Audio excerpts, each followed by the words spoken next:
Selamat jumpa pecinta YouTube, salam S3, Perdamin susunan nyaringin ragani.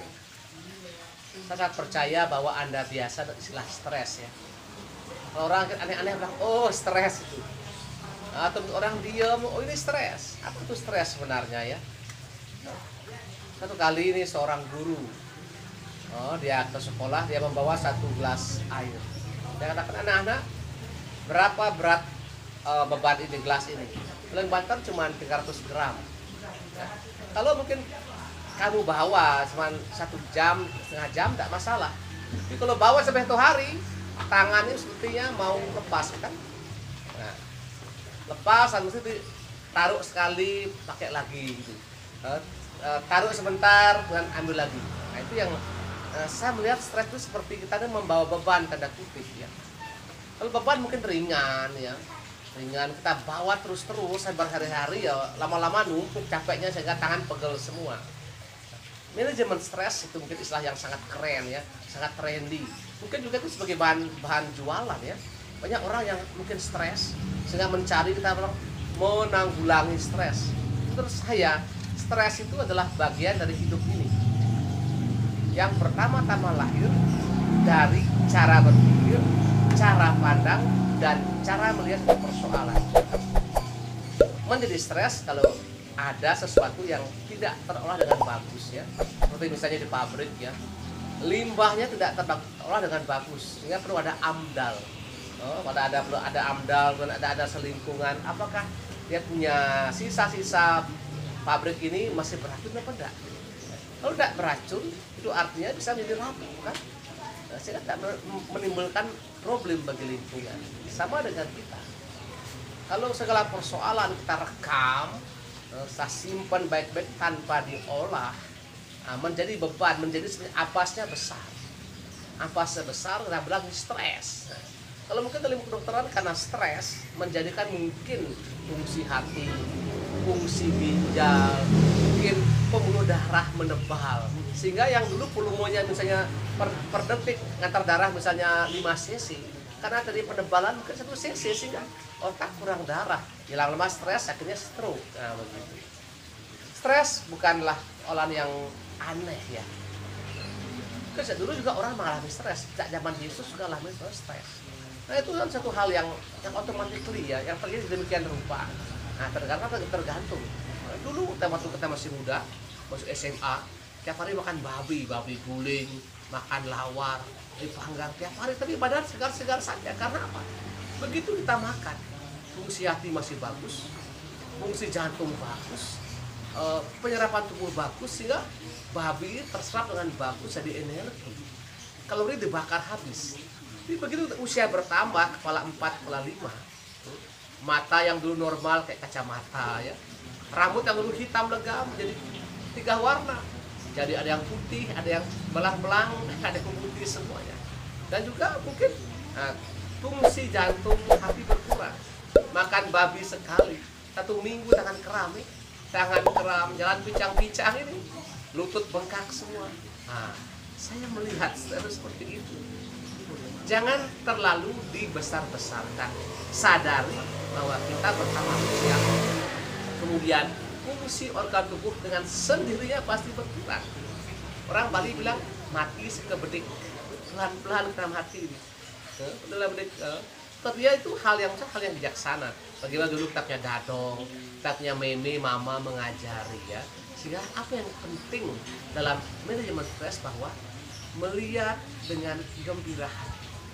Artinya apa? Menemukan hal yang positif dalam setiap persoalan yang ada. Misalnya ini, sebagai itunya istri, suami telat ngasih uang.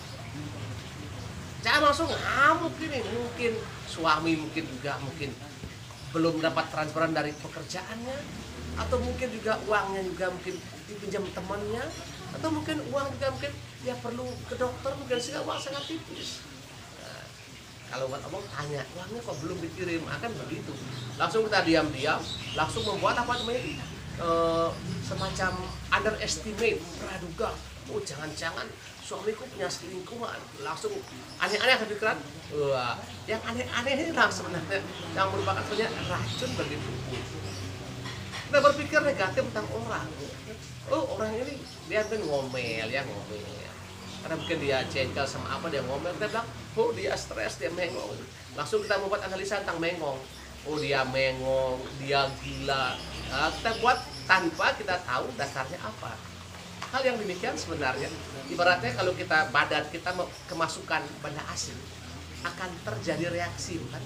Mungkin ada demam kah, ada panas kah, artinya badan melawan untuk menetralisir benda asing ini. Sama dengan kita punya perasaan, kita punya hati. Begitu masuk benda asing, pikiran negatif, ya, apalagi yang aneh-aneh, badan sebenarnya itu memberontak. Tapi karena mungkin saking kebalnya, saking tebalnya kita punya lapisan pembuluh darah, sehingga nggak kerasa, semakin tebal. Makanya kalau ke dokter stres, akibatnya apa? Tensinya bisa sampai tinggi, dia punya kolesterol bisa sampai 300, gula bisa 1000, mati.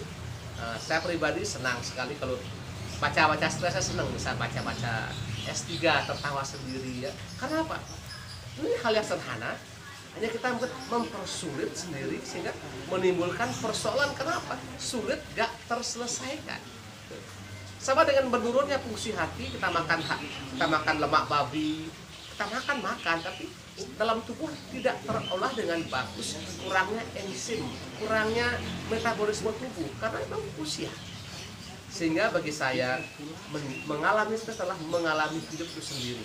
Sadari bahwa kita akan punya persoalan, makanya beban itu sebenarnya kecil, sekali-kali perlu diletakkan. Nah, perlu refreshing ya.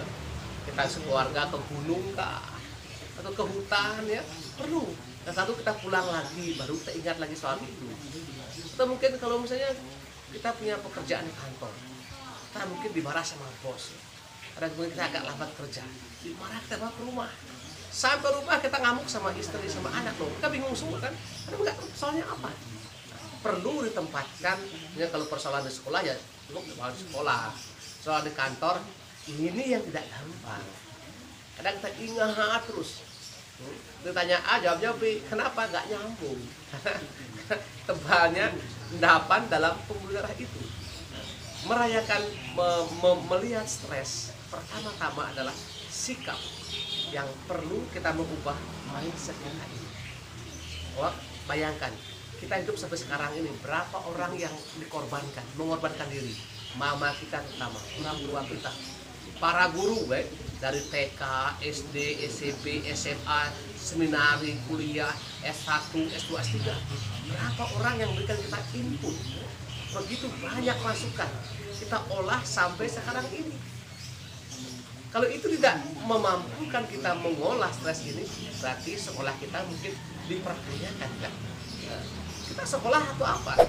Apakah nilai 10, 11 bagus-bagus? Tapi lebih bagus lagi bahwa kita bisa menyembuhkan diri sendiri, memberikan konsultasi pada diri sendiri. Sehingga dengan demikian, ilmu itu sebenarnya untuk hidup. Ya. Saya orang bilang, non scholae certite distimus. Kita sekolah pertama-tama agar kita belajar itu untuk apa sebenarnya? Untuk hidup. Hidup itu diantaranya apa? Mengolah stres. Stres menjadi berkah, syukur. Dan itu tidak ada buku kuliah, nggak ada itu. Itu hanya dari pengalaman hidup, melihat, menganalisa, kemudian berani mencoba. Karena teori bagus, itu akan menjadi sangat lebih bagus lagi kalau applicable, dapat diterapkan. Ada kan namanya pikir kan, kalau bisa kita jengkel sama orang, jengkel pagi sampai siang masih jengkel terus. Tadi dengan karyawan ya, kita bos besar ini jengkel karyawan yang ngamuk terus nih, ketemu dia mau hantam aja, wahnya dapat juga nih. Ya, oleh karena itu bagi saya untuk menetralisir stres, pertama-tama setting mind bahwa saya hidup karena banyak orang, karena rahmat orang, bantuan orang. Sehingga alangkah baiknya bantuan ini kita syukuri ya. Sehingga kalau kita bersyukur, hati gembira. Saya kira orang yang gembira pasti dia punya fungsi tubuh, fungsi hati, fungsi jantung, fungsi apalagi itu, tekanan darah itu lebih baik ketimbang orang yang selalu ingat, apalagi ingat kejelekan orang lain. Itu parah. Itu semacam katalisator meningkatkan beban stres. Orang gembira tuh Kalau anak yang saya lihat selama saya mengajar senari, anak yang begitu excited, gembira, matanya bercahaya, kita mengajar, tang nyambung.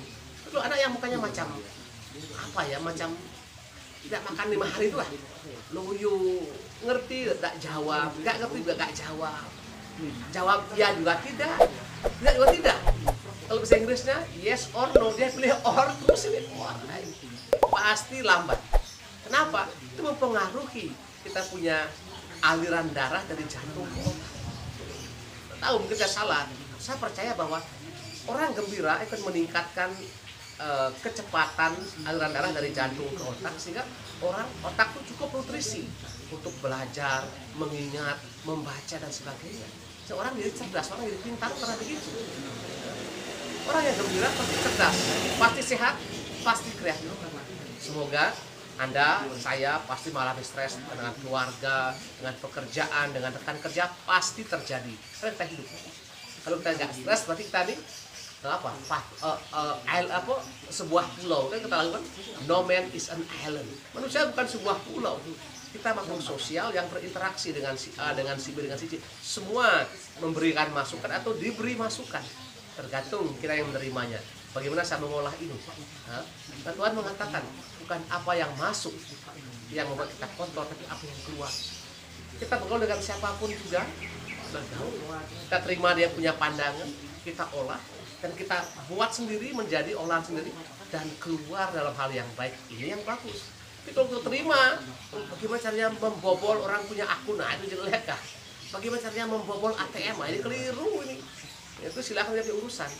Sehingga dengan demikian, kalau kita, dan saya sangat gembira, mudah-mudahan Anda tidak keberatan menonton S3 ini, biar Anda senang sedikit, senang, senyum-senyum sedikit, kemudian share di teman lain agar orang juga merasakan S3. Dan terakhir, subscribe juga boleh. Jadi dengan demikian, kemudian channel ini, channelnya Romo Komang ini ada gunanya sedikit untuk saya, untuk Anda, untuk kita semua. Jangan lupa, kita stres hal yang wajar, syukuri. Nah, dengan stres ini kita ditantang maju dan lebih baik. Salam S3, sampai jumpa di lain kesempatan. Oke.